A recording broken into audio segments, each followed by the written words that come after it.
Okay, welcome everybody. You are watching What's Happening Wasaga Beach Real Estate Edition, and we're delighted to have you here. I have around the table with me here, I have Sylvia Bray, who is the Deputy Mayor of Wasaga Beach and also the owner of Grandma's Beach Treats, together with her husband, Mark Weingarten, who is not here this evening, but very nice guy. And we also have Christina Armstrong. She's a volunteer manager of the Wasaga Beach Ministerial Food Bank. And her very nice husband, Brian, is not here, but he was at the fundraiser we had the other day. And it was a great fundraiser. We've been talking about it a little bit. And it was a fundraiser for the food bank. It was a musical event. And you know, where there's a musical event, I will be there, especially if I have an opportunity to play. We had Daniel Breeze there, the rocking accountant. I've made that name up for you, Daniel. I hope you don't hate it too much. And okay, great. And it was a fun day. And today we're going to speak with Sylvia, and we're going to speak with Christina about Wasaga Beach and about the food bank. We're going to speak with Daniel. He's got some interesting business ideas to do with how to put profit first, and how it's a little different from what most people think, and how, you know, if you are a business person, small business or whatever, how that can help you. We're going to speak with Rob Hutchison. Rob Hutchison is a real estate agent with Century 21. We're going to talk to him about the local market, what is happening here in Wasaga Beach, what opportunities there are for you. And we're also going to speak with Howard Landau, a very good old friend. He is a licensed insolvency trustee, and he's going to give us some tips on credit, how to either reestablish and or build your credit profile. Our objective is to try and do all this in an hour, because we've done shows before that sometimes go a lot longer. And, you know, I think that people are feeling a little zoomed out, right? There's been a lot of Zoom meetings. When we first started using Zoom, we were hitting the 100 mark. We had 100 people, and we had to, you know, get the bigger Zoom membership to accommodate. And I think people are a little bit tired of the Zoom, but it's still valuable way to bring people together, sometimes who are geographically dispersed. I mean, you know, if you know people, it's a great way to bring people together. And like we were talking about before, you can now do combination events where you can have people together, like the three of us are here together, and different types of events. So lots more coming this fall in that respect. So welcome everybody. Let's start with Sylvia Bray. Sylvia, thank you so much. It's an honor to have you here. I really appreciate you joining. We had a lot of fun. We recently did 2 fundraisers. The first one was for my friend's house. That was last month. Wore those amazing red high heels. We had the red high heels going, yes. You know, and I know they had a very successful campaign. My friend's house, somebody aptly pointed out, it's not like we're raising money to buy my friend a new case of beer or a beer fridge, but it's an organization that helps women and children, protects them against violence. They're based out of Collingwood, and that's the fundraiser. And of course, the latest one we had on Thanksgiving was for the local food bank here in Wasaga Beach. And we'll learn more about the food bank in just a few minutes, and speaking with Christina. But so Sylvia, talk to us about Wasaga Beach. What's the allure? I mean, you know, listen, I can't say enough about the beach, but you've been here a lot longer than I have. I've been here only a year, and you have a purview, being the deputy mayor, as to different things that are going on. Is now a good time for Wasaga Beach? Do we want more people to move here? What are the exciting things that are happening? Absolutely. I think it's always a good time to move to Wasaga Beach. A lot of people, when we first moved here, we would go down to the beach and sit at the edge in the summer and kind of look around and say, you know, we live here.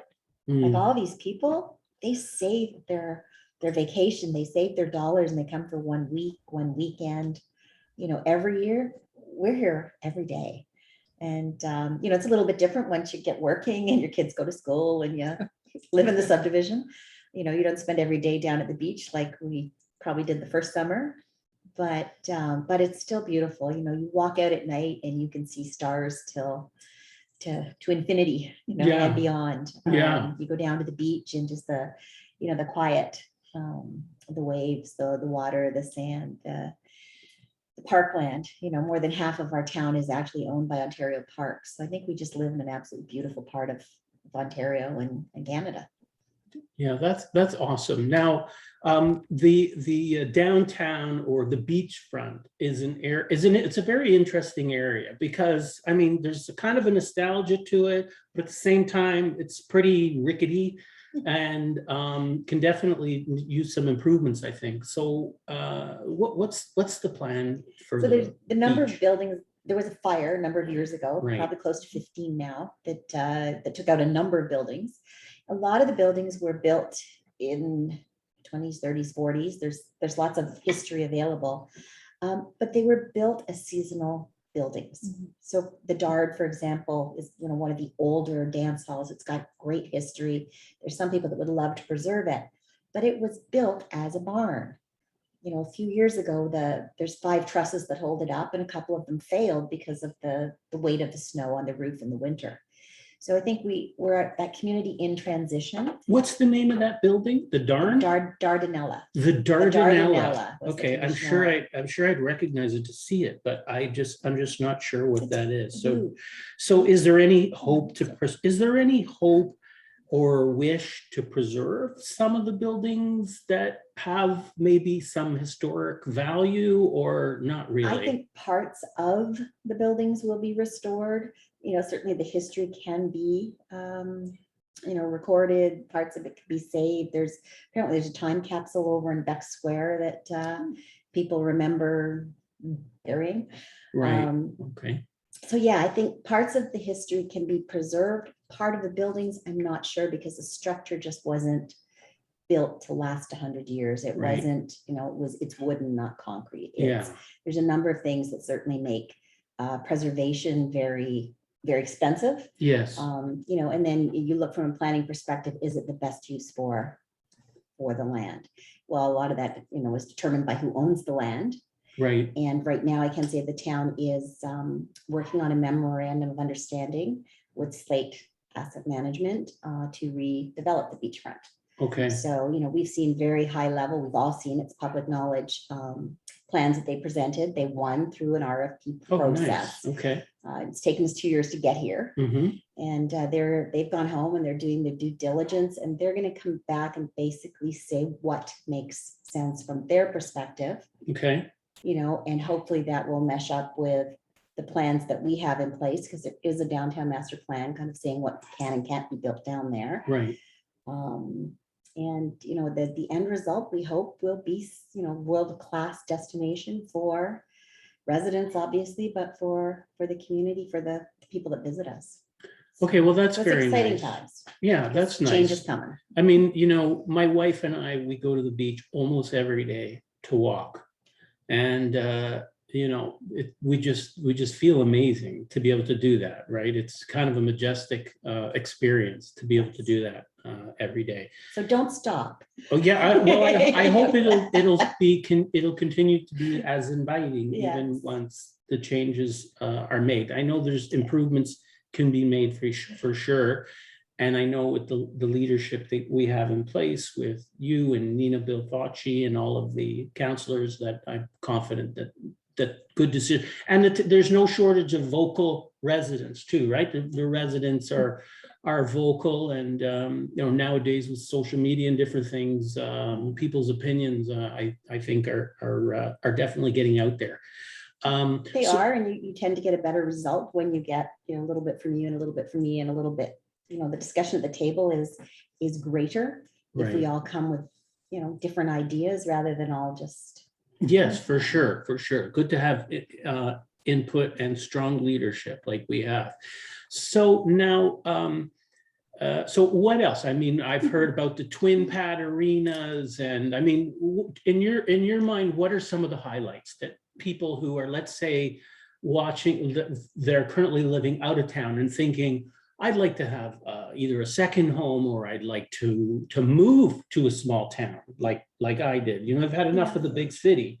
What are some of the things they should really know about? So I think certainly the outdoor wonders, because I think that's what attracts a lot of people. But in terms of the town, our town is growing. You know, years ago, 15, 20 years ago, when we moved here, there was a Stedman's in town, and that's where you rented your movies. You bought your underwear, you bought your wool if you wanted to knit, and you probably got your photocopying done.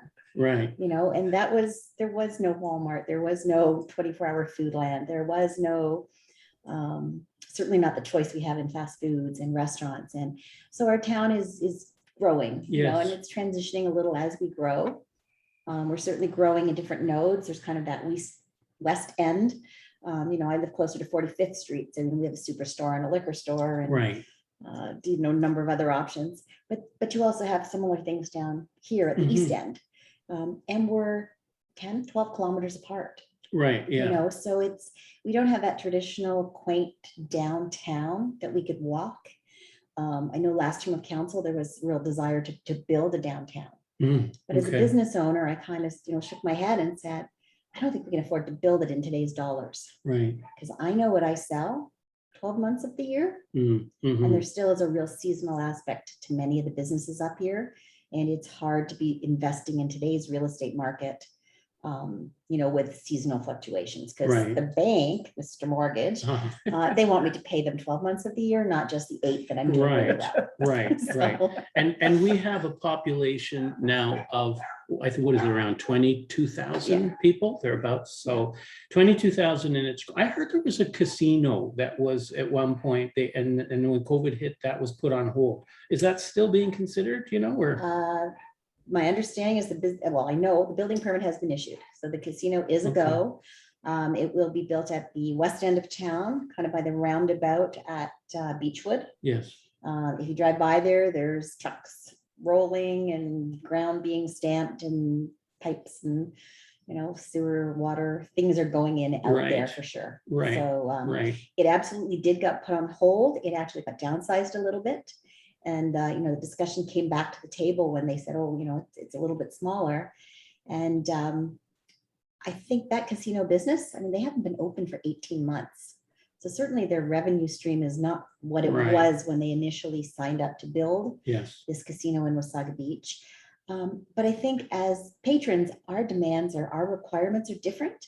A lot of us aren't going to buffets right now. And, you know, maybe we will in a few years, but I think right now, you know, a sit down meal with a little bit of space to the next table is important. So, so their business model changed a little bit, but they are going ahead and they are building in Wasaga Beach. Okay, so there you have it, folks. You heard it directly from Sylvia Bray, the deputy mayor of Wasaga Beach. Lots going on here. Growth, potential. It's a beautiful, wonderful place. So come and see us sometime, and you're going to hear from Rob Hutchison, and you can also talk to him later, more after, of course, if you want to explore real estate in Wasaga Beach. Let's turn to Christina Armstrong, volunteer manager of the food bank. And I say volunteer because I think it's important. I mean, I had a talk with Christina about the food bank because I wanted to understand a little bit about the clientele and so forth. And it's quite a story. So Christina, why don't you tell us a little bit about how the food bank operates and the number of clientele? I think it's amazing and really amazing how the people from the town have come together and keep it going and are helping people out. So can you give us a little bit of history, please? Yes. Well, the food bank, there was a food bank here for 11 years prior to the Wasaga Beach. Excuse me, I always say Wasaga because I grew up saying Wasaga. People correct me all the time with this Wasaga. But Wasaga Beach Municipal Food Bank came about in 2006, the food bank that was here before was run by one of the local churches that is no longer here, Grace Church. And they did a wonderful job, but they ran into some financial difficulties. So in 2006, all the ministers from all the different churches got together and said, we have to do something. So they asked all the volunteers, or they asked for volunteers from all of their churches to meet. And we met one very snowy February night. And we met together in the Anglican Church, and we decided then that we did want to have a food bank, and the ministers had gathered enough money for 3 months, and they thought after that we'll just hope that it carries on. Yes. So it was just amazing. I myself had decided that I would go and put in my couple hours a week and as a volunteer, and that would be it. But God had different ideas, and he kept pushing me there and said, no, you're going to be the manager. So Right. anyway, that's how it sort of came about, because I was always there. I was there all the time. So they said to me, well, you're here all the time, so I think you're the manager. Right. So that's how You were it started. voluntold. I was voluntold. Right. But Mhm. we have absolutely amazing volunteers, and everyone that works at the food bank volunteers. And no one is paid. The only paid person we have is someone that does our cleaning. Right. And everyone else, everyone that serves are all volunteers. And they're people from all walks of life, and they're all amazing people that are just so kind and caring and really care about this community, and they care about the people. And this community has really stood beside and supported the food bank all along. There's been wonderful, the councillors, the mayor, the townspeople, the garbage pickers, everybody cares about the people in this town. And that's what's very amazing. And how many clients are there, Christina? When we opened in 2006, we had 80 clients. Now in 2021, we have about over 1,800 clients. That's a big number. It's a big number, and that includes about 500 children. Yeah. And the children are really what tug at your heart. Yeah, for sure. Yeah. For sure. And I guess, like, how does it work? Are there some people who are completely dependent on the food bank, or some people, I mean, how do you decide how much food to give people? Well, pre-COVID, people would come in for an interview, and they would, tell us their income and tell us what their expenses are and how many people were in there. And then we would, I think of all the years we've been open, I think we maybe only rejected maybe 2 people that made too much money. But so they're allowed to come once a month for food. Mm-hmm. And right now, because of COVID, we used to have people come in, and then we would pack in front of them, and we would ask them, do you want ketchup? Do you want? And we'd pack everything. Because of COVID, we have to pre-pack everything. So it's not certainly as good as it was when we were able to pack, because sometimes people don't like tomato soup and they'll get tomato soup. But the majority of the clients are very thankful that we are able to give them food. Yeah. So they're allowed to come once a month to access the food bank. All right. Well, it's amazing work that you do. So thank you for what you do and all the time and effort that you and we have a few photos that we want to show you from our event. Let's thank you for that event. You're very welcome. Thank you, Sylvia.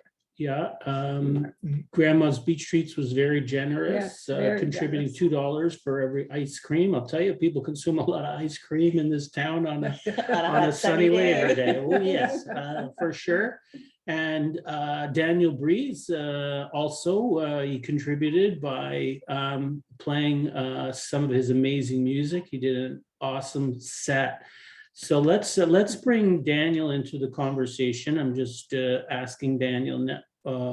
Daniel, there. Okay, you should be able to. We should be able to hear you. Daniel, are you there? I'm here. Okay, so first of all, can you give us your your impressions of the event. Did you have a good time? Yeah, it was amazing.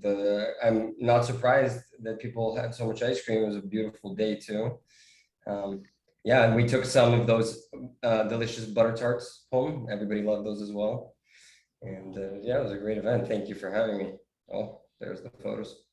There's the photos of you rocking the stage. Good crowd, and we raised over $1,000 for the food bank. Yeah. Yeah, so Yes. that's awesome. And there's a nice picture of you, Daniel. Yeah, the guitar. I usually have a much smaller guitar, so it looks huge to me. Yeah, it was a nice sounding guitar, and then we had Mark Weingarten, Sylvia's husband, who is the president of the Rotary Club as well. He was there working the table, and we had Brian Davies. He was doing a Frank Sinatra tribute, and I also played a number of tunes. But of course, since I was the photographer, there's very few pictures of me. But no, Yes. there may be some around. But anyhow, so that's what the event was about. So, but Daniel, can you tell us please about what is Profit First, and how do you help businesses to become more profitable? For sure. Profit First is something that has transformed my business. So I want to start there. This is something that I practice. I don't just preach. So everything that I'm saying, all the advice that I'll give about Profit First, just know that I'm already implementing it in my business, and it truly has transformed my business. Can you hear me okay right now? We can hear you okay. Yes, we can. We can hear you fine. Good. So Profit First is actually a book by Mike McCallums. He's an author of a lot of really good books, Fix This Next, Clockwork, Surge, a bunch of others. Profit First got my attention because a few people mentioned it to me in the span of a week. And when I started reading it, I couldn't put it down. I started implementing it in my business right away. I want people to understand that when accountants talk about profit, it's very different than what Profit First is. So, I just wanted to preface that. Anyway, to understand Profit First, we have to first understand something called Parkinson's law. So, does everybody here like chips, like a bag of chips? Yes, I do. Yeah. Yes. Too much, too much. Me as well. So I am obsessed with Lay's barbecue chips in particular. And if you put a bag of chips or a bowl of those chips in front of me, I will eat the whole bowl. And if you put multiple bowls of those chips in front of me, I will eat all of those bowls.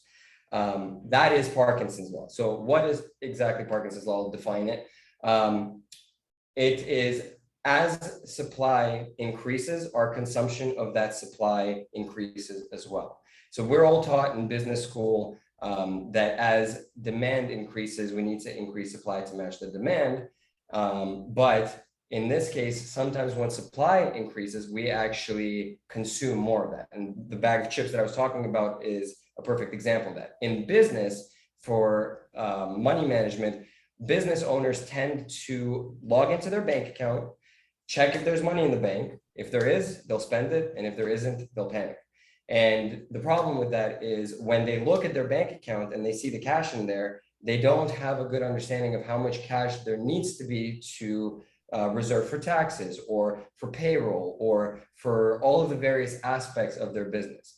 Profit First is sort of a modern day envelope system where you're using bank accounts instead of envelopes. So in the old days, when we would bring home our paycheck in cash, we would distribute that in different envelopes. This envelope would be for our mortgage payment. We know that has to come out. This envelope would be for maybe our insurance, maybe groceries, or car payments, whatever. And then what's left over would go into some extra, maybe gifts or whatever. So Profit First is that with bank accounts for businesses. So instead of just having all of your cash sitting in one bank account, there are 5 foundational bank accounts that you would have. So the first one would be an income account. and that income bank account is simply used to collect your sales and then to distribute into the other accounts. So think of it as kind of like a serving tray. You're literally distributing a little bit of cash into each bank account. The other bank accounts would be a profit account. So you would reserve your profit in advance. That's why it's called profit first. By doing that, you're ensuring that you are profitable by having less money left over for other expenses. Because what business owners tend to do is they will use up all the cash and say, I've reinvested all of my profit into the business. But if you're looking at it on a long enough timeline, you're always reinvesting, you're not really profitable. You're just consistently having more and more expenses. So we move aside our profit and get it out of the way of temptation. Just like I would remove the chips from my household to make sure that I'm not tempted. So we've got income, we've got the profit account. The next account that we have is a tax account. So if you are profitable, you are going to have to pay tax in this country. Many people don't like that, but that's a kind of how it works. You should still have a great tax accountant to help you save as much tax as possible, but you don't want to get to the end of the year and not have the money set aside for your taxes. Then we've got another account called owner's pay. So profit and owner's pay are two different things. Profit can be distributed as through a profit distribution. In Canada, we call it a dividend. The big Fortune 500 companies, they all reward their shareholders for the risk that they take by investing into a company. And us as business owners, we also take a big risk by starting a business and by running a business. And we should be rewarded. If we were to take that same money and put it into somebody else's business, we would expect some sort of return. Hopefully more than 5%, probably more these days, just to cover inflation. But we should be doing the same thing with our business. We should be rewarding ourselves with the profit account for the risk that we're taking, regardless of whether or not we're actually working for the business. The owner's pay account is there to compensate the business owner for the work that the business owner is doing in the business. And I don't know, how many people here are business owners or self-employed?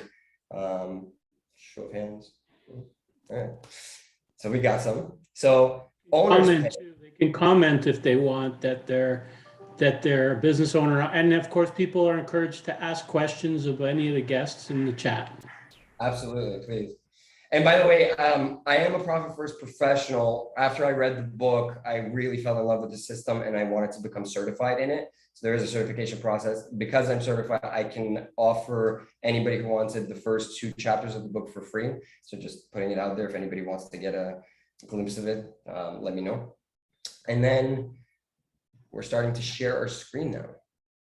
Yeah, I'm just putting up everybody's contact information, including yours, because I'm thinking that some people might be thinking at this point that they would like to call you and speak with you about it. So they'll have everybody's contact information here. They could snap a photo of it or whatever. Of this. So owner's pay, back to that. So as a business owner, I know for myself for sure this was the case. We likely wear a lot of hats. We're doing a lot of work. And if we were to hire others to do the same work that we're doing, we'd probably be hiring for multiple positions. But more often than not, I see business owners giving themselves the scraps, not paying themselves first, not properly compensating themselves for the work that they're doing in their business. Owner's pay is there to compensate the business owner for the work that they're doing in the business, for all of the hats that they're wearing.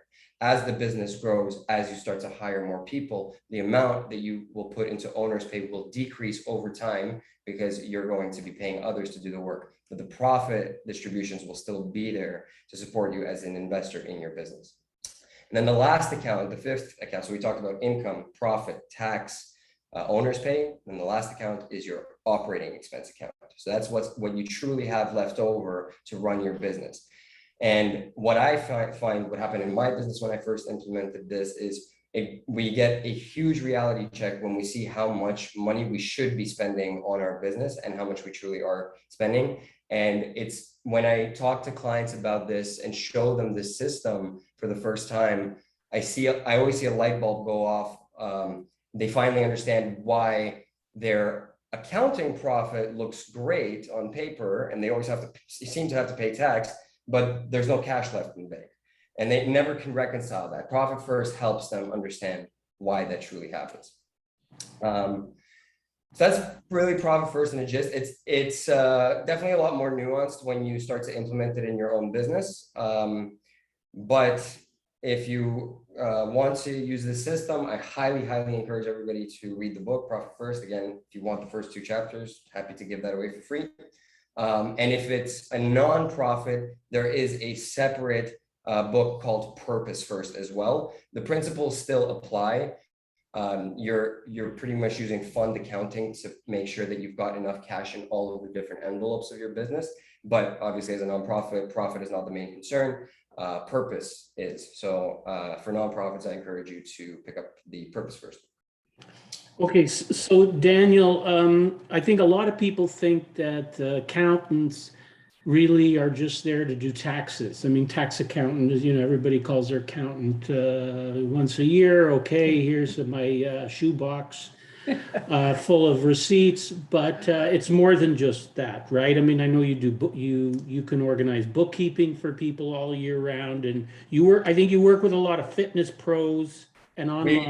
We work with a lot of online businesses, a lot of fitness professionals, mainly online fitness professionals. So when COVID hit and the gyms closed, a lot of people actually went to online fitness, and that industry did very well. So I'm very fortunate that I picked that as my niche. I think everything that you just said is a problem with the accounting industry. I think it's awful that people only talk to their accountants once a year. I think we definitely should have more year-round communication between business owners and accountants, because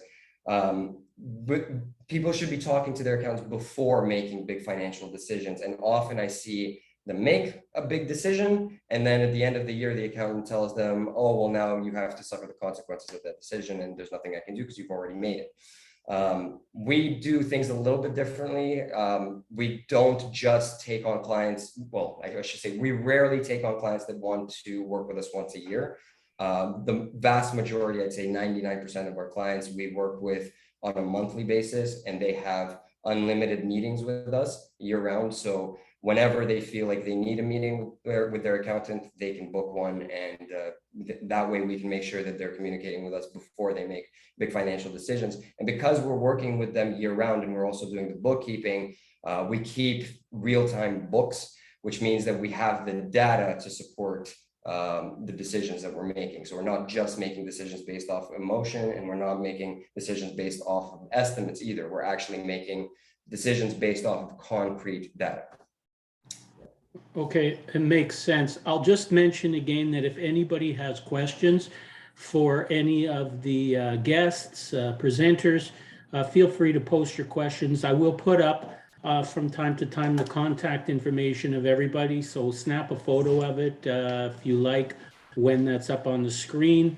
I know that if you go to Daniel's website, for example, there's a place there where you can book a meeting with him. You can book a Zoom right from his website and have a conversation with him about Profit First or any accounting matter that you wish. So thanks a lot, Daniel, for that overview. Sounds like very interesting books for sure. I will be reaching out to you to pick up those chapters for sure. And keep up the amazing guitar playing. You are the rocking accountant, Daniel Breeze, the rocking accountant. So thanks for that again. Next up, we have Rob Hutchison from Century 21. So I met Rob through Jenny Elmsley, who organized this amazing Rocking on the River event during the summer. It was like, wow, my eyes were really opened up. Paddling down the Wasaga, they had bands all along the river. It was really great. Rob gave out these awesome pouches so that, if your wallet or your, phone fell overboard or something, it would be safe, it was protected, and you could put it around your neck. So So I reached out to Rob. Then he invited me to this awesome party. He lives on the water. So folks, there's nothing like living on the water. And Rob lives backing out on the Nottawasaga River. And one day he had a party event with some live music, and it was really fantastic. And I know Rob is a great real estate agent. He's experienced, and he's got a real passion for Wasaga Beach. So, Rob, I've got a couple of listings which I'll show while you're talking. But you want to tell us about why you love Wasaga Beach real estate and what kind of opportunities are there for people if they're thinking about moving here, buying a second home, summer home, whatever the case. Yeah. Okay, great. No, thanks, David, for the introduction, and thanks for bringing everyone together. I think I have a great group of people here, and I really like what I've heard so far. And yeah, Daniel, I'll be reaching out to you for sure. But yeah, David, when we met at the kayaking or the river festival, the town of Wasaga also donated a lot that day, and they were a good partner to be with, and I think everyone had a great time. My love of Wasaga, as a child growing up in Toronto, we spent the weekends here at the cottage, and it was summer on the beach. In the winter, it was skiing. It was when the snowbanks used to cover the stop signs. There was so much snow back then, but it's still my friends. We as teenagers, we used to talk about how if we could live and work here, wouldn't life just be fantastic? And out of my 4 friends, I'm the only one that actually is here, and I keep laughing at them now because I'm living the life I feel. And it's for me, it's about home life and work-life balance, and I don't think there's anywhere in Ontario. I've traveled a lot. I lived out west, and I don't think there's a place that passes it, can surpass it anyway. Now, when we talk about real estate, everybody hears stats, and there's stats about this and stats about everything. And you know what? Unless you're really up on numbers, it's so much of it's confusing. A lot of times the stats just make people feel inadequate because they didn't get in, or they didn't buy when they could have, and stuff like that. And the stats also can be skewed to whatever story anybody wants to tell. But what I look at is you look at things like, what is the average price? Like that's not the status per se, that's actual data. I get a lot of people saying, what can I, they're not in Toronto. They think once they get out of Toronto, everything's cheap everywhere else, that Toronto was the only market that had a price increase in properties. And they're asking me, what can I get for 250 or 300,000? And after I stop laughing, I say, well, you get a 5-hour commute, and you can live on north of North Bay. That's basically what my answer is.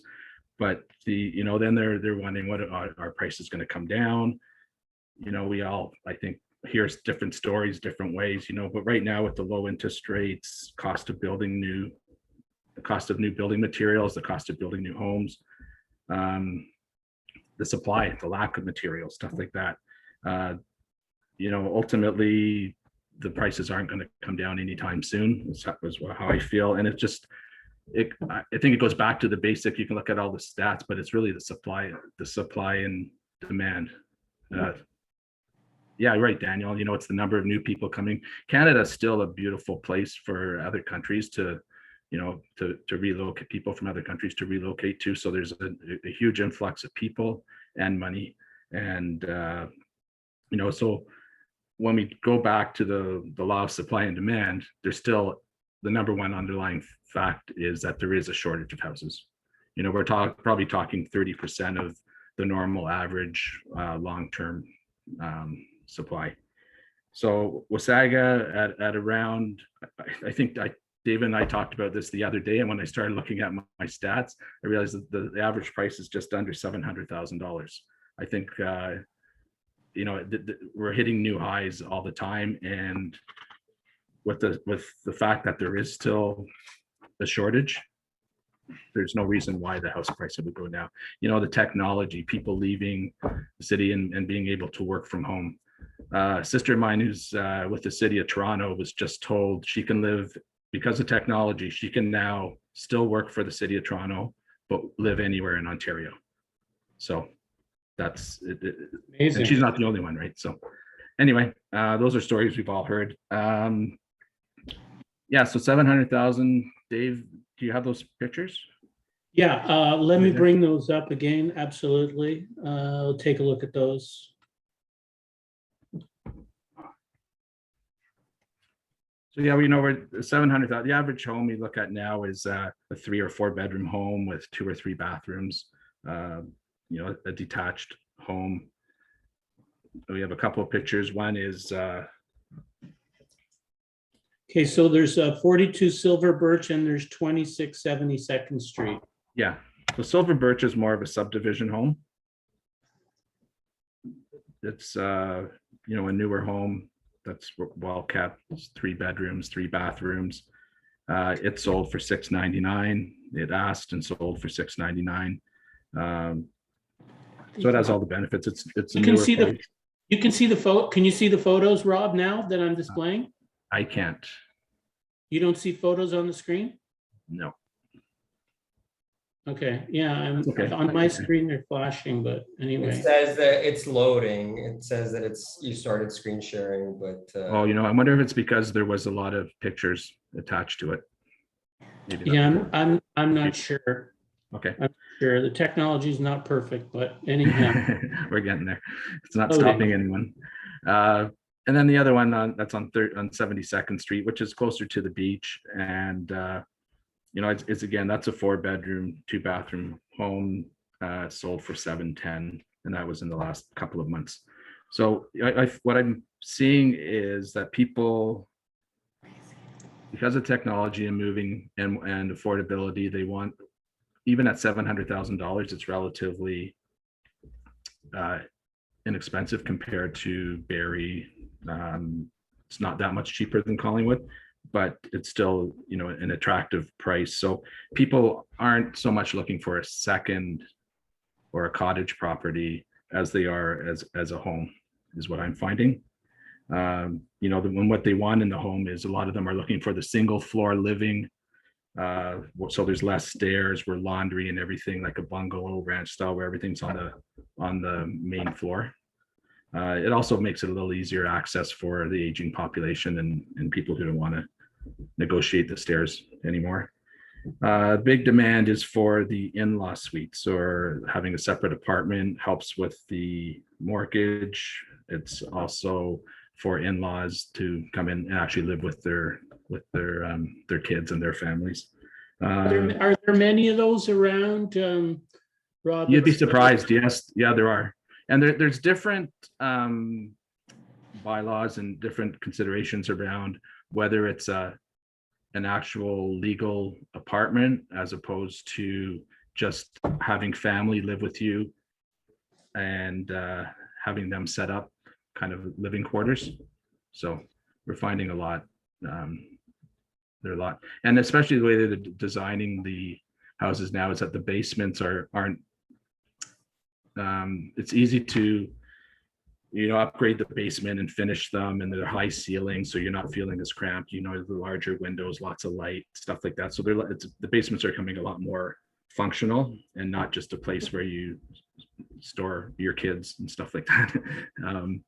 So rental or multi-unit, people are like, you know, it's the multi-unit investment. It helps people who are trying to get into the market. Having the second source of income is never a bad thing. And a lot of people are looking for the yards too, and gardens and gardens for vegetables and stuff like that, just to kind of live a healthier lifestyle and things along that line. So you know, right now the average, the inventory of new homes is still low. Like the highest point of 2020, it's still like half of what it was last year for the number of homes. So we have lots, like there's still this shortage will be going on for a while. And of course, the winter is always a quieter month for new homes. It's new home sales, whether they're building. We have a lot of new subdivisions coming into the area, which will help prices eventually. And they're getting close to being populated, the station and Stainer and stuff like that too. So, you know, there's a lot going on. The town has so much to offer. So Okay, that's great, Rob. Thanks for that overview. That's very helpful. I don't know what happened, why the photos didn't come up. There's a question. I don't know if anybody around the table here can comment on this. Joseph Norcus is asking, why are there no protections for the natural dunes along the beachfront? It seems many people are leveling off the lots adjacent to the beach and building their perfect lawns. Welcome to Mississauga. Okay. I have asked people at the town hall and they say they can't control private property. In Toronto, we have a ravine protection bylaw to protect natural ravines on private property. Why not the beachfront? Anyone? Probably me. From what Okay. I think because it does not become under the MNR, the jurisdiction of the MNR, Natural Resources. Yes, and forestry, and they just have a new addition to their portfolio. So they have recently updated their name. Absolutely. The beachfront at Wasaga Beach, the 14 kilometers that actually is the beach at Wasaga Beach, is owned by the province of Ontario and managed by Ontario Parks. And some would say managed like a provincial park. So it's not a lot of well manicured lawns and buildings and structures. It is quite natural. There are dunes. There aren't fences around the dunes telling you to keep off. I think they help people that respect the park, but it's a very large park. They're a huge landowner, and they're, like many ministries, they're probably understaffed. So, I've been to, I believe it's Grand Bend, and they have little picket fences around, 20 by 40 foot dunes with a nice little sign that tells you what it is and why we should be protecting it. So I think there's lots that can be done to do more. In terms of the private land, nothing can be built without approvals. There's certainly a building permit through the town of Wasaga Beach, but you would also need to get clearance from the Nottawasaga Valley Conservation Authority. So nothing would be built, on a watershed. Nothing would dramatically change the lay of the land. And if you have any doubts, speak to anyone who has riverfront property and who has tried to apply for a building permit, because they would tell you you would have to provide, studies, and it really isn't easy to change the natural form as it is. The conservation area is well known for taking a pretty tough stance to try to conserve the wetlands. Okay, very good. Good question, Joseph Norcus. I'm putting up on the display. Hopefully you can all see everybody's contact information again there. You've got Rob's contact information. Rob, I have one more question for you. What's your favorite thing about living in Wasaga Beach? Oh my gosh. I always liked, and I've lived on Shore Lane before I lived on the river. And to me, it's this time of year when you have the nice weather, you can walk along the beach. And off the record, I used to walk my dog along the beach when I don't have my dog, so he can't be charged right now. But yeah, that's what I find. It was just the beauty of enjoying everything, and this time of year, it was my favorite, and the spring too. Well, the weather's been amazing. Still walking out in shorts almost every day. So enjoying that. Sorry, So, one other thing is that to me, it's also because I do a lot of mountain biking through the provincial park, and it's the proximity to be able to leave my door and not have to drive, and I can ride my bike into the provincial park. I can ride my bike down to the beach. Everything is so accessible. yeah, there is a dog beach, by the way. Right? Yeah, actually, that's right. You're right. That's where when I lived, I was right at 20th Street. Yeah. Right. Okay. That's where we all walk our dog, right? Yes. Nudge, nudge, wink, Absolutely. wink.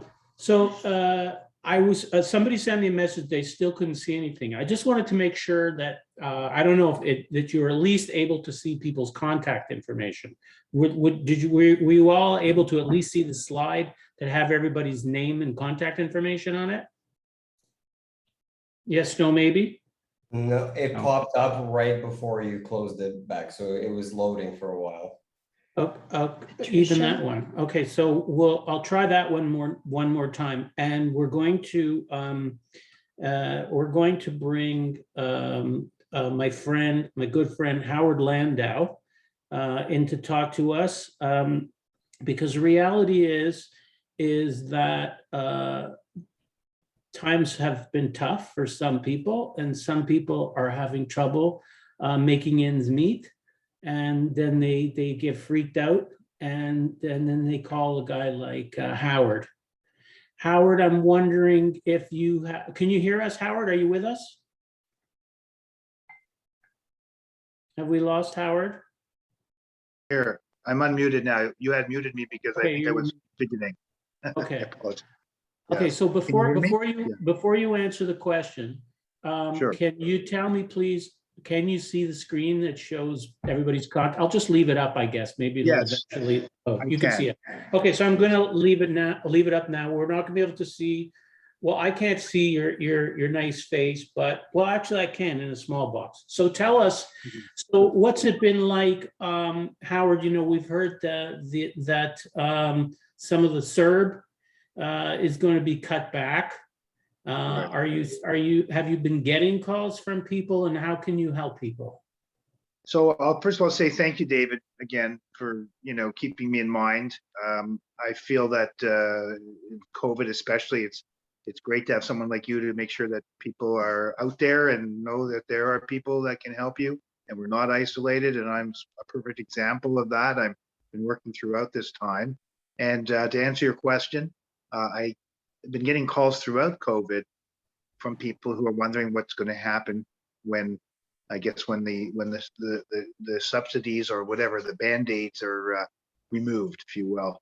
And so what's been happening is I've been getting those types of calls, and it's very interesting because people are really becoming aware that prior to COVID, I would get calls from lots of people who had troubles, and they didn't think in terms of a pandemic. They just thought in terms of what does the future hold. With the pandemic, it's been a bit of a curveball because it sort of puts everything on in suspense. So we're now, the suspense is slowly ending. I mean, it's still some time left till things go back to 75% of what life was before. Still, that's a long way away. But once you get past 50%, I think people start seeing that they have there's a life to live here. It's not all about the pandemic, and I think we're all experiencing that. So similarly, I'm experiencing that. So I've been getting more and more calls about people who are more serious about fixing their problems. In my business, there's been less action taken to fix problems because of the suspension we're in. So we aren't crazy busy like people think, but it is going to be more like it was, where we are helping people who actually need help and aren't waiting till the money runs out, if you will. So I hope that answers your question. So I'm getting calls and more, and from people that you hear about on television, small businesses in hospitality that just, they're not going to make it. Those types of business, small businesses who deal with a lot of people in face to face. Okay, and how are you able to help people, Howard? So in something like that, we would tell them, we would say to them, look, the people are on your side. Everyone knows there's trouble.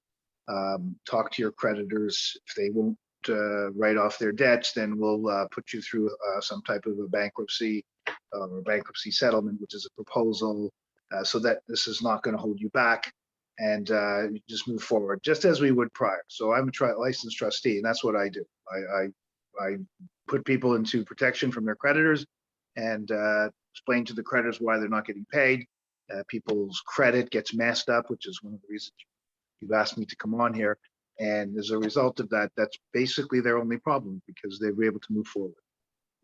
Are there any things that, I mean, that people should know about credit, ways to improve credit, ways to manage credit that would help them out? Yeah, I made a few notes. I think there's an obsession with credit rating these days. I think too much so that we've got away from the basics. I've heard others talking on the show about the basics, about basically saving money and being prepared for a rainy day. That hasn't changed, but unfortunately, the obsession with credit rating has caused people to make decisions that I think they shouldn't make all the time.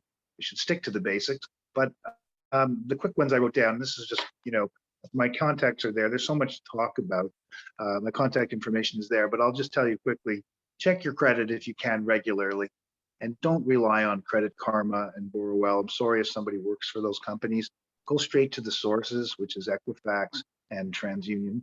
Go right to them. Don't pay for a marketing program to monitor your credit. Just do it on your own. That's one very good tip. Trust me on that, because you won't get filtered information. Okay. And then it's also important not to obviously ignore collection calls from even the smallest debt, even if you don't think you owe it. Don't ignore it, because it's very, very hard to fix. It's actually harder to fix the smallest debts than the largest debts. So there's a couple of tips for the day.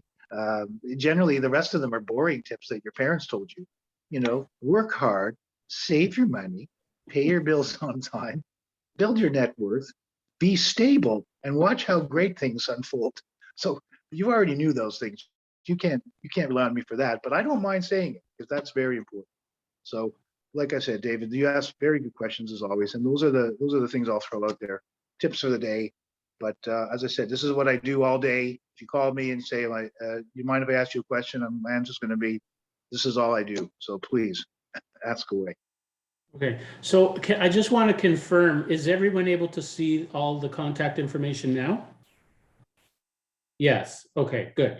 So you have a number of people there. So in case anybody's wondering, one of the ways that I've worked with Howard is that sometimes people call me and they say, I have a lot of debts and I need to take out a mortgage to help pay the debt. And sometimes there's not enough equity in the house, or the situation could be, too far gone, that there's a way that they can keep the house and negotiate a settlement with the creditors, maybe take out a small mortgage, maybe not. And so Howard and I work together with people sometimes. And just so you know, so I'm not going to do a full presentation or anything like that, but in case anybody's wondering, my main business when I'm not playing my guitar is I'm a mortgage broker, and I work with first-time buyers, I work with move-up buyers, I work with self-employed people, I work with seniors, people who may have a credit issue. I work with people who own multiple properties. Sometimes they want to buy more and more properties. They have a hunger or a skill where they can buy properties, fix them, improve the rents, add an extra suite, a unit. And next month on November, I think it's November the 3rd, we're going to be having a webinar with a woman named Margaret Curlew, who owns 15 properties, and she's going to talk about how she did it, why she did it, and how she's done it essentially to fund her retirement, because she found that traditional methods of saving and investing in the stock market and what have you was just not getting her very far. So she's done very well like that. And then in December, on December the 1st, we are planning an event here in Wasaga, but it'll be our expectation is it'll be a hybrid event. So if you can't make it to Wasaga, you can watch it online, but if you can, we hope to get a nice group together in December. I've heard already that restaurants are going back to normal now. I guess they figure if they can fill up the Air Canada Center or Rogers Center, whatever we have in Toronto, I don't remember, with no space, then the restaurants can go back to normal. So as long as you got your double vax, triple vax, quadruple vax, whatever it's going to take, okay, let's just hope for the best. And life goes on. We've got to we count our blessings for the health every single day, and we keep pressing on. And I want to thank everybody who participated today in today's call, all of the guest speakers. with their expertise. I hope that if you are watching this and you would like to speak with them about any opportunity or any questions, reach out to them. And thank you very much for joining today. We had a great time, and we'll see you next time, everybody. Thank you. Thank you, Thank David. you. Thanks a lot, Thanks, everybody. everybody. Right. Okay, take Thank you. care. Bye. Bye-bye.